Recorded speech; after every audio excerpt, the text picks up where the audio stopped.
Hello. Welcome to Grammar Today. I'm your host, Molly Strand. Today we are going to be talking about the use of the Oxford comma, or the serial comma.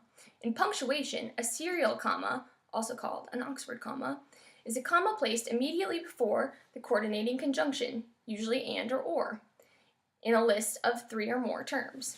For example, the Oxford comma in this first listing of countries is circled in blue. This list on the bottom does not have the Oxford comma. Both are correct in the English language.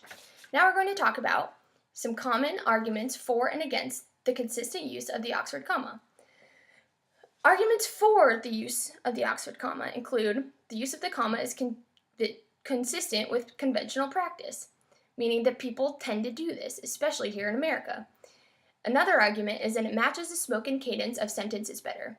Commas represent pauses, especially in a list.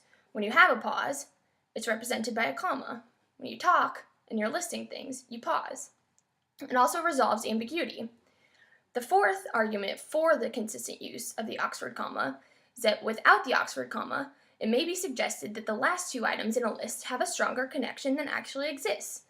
So, in this example, you may think that Spain and France are more connected than they actually are without the use of the comma. Interesting. Now, a couple arguments against the use of the Oxford comma include that the use of the Oxford comma may introduce ambiguity, if you want that. It may also be redundant in a simple list because and or logically mark separation of listed items. Like here, you can see that and separates Spain and France. The third argument against the use of the consistent Oxford comma is that it may cause unnecessary bulk to a sentence or text, especially if space is an issue. In my opinion, I love a good comma.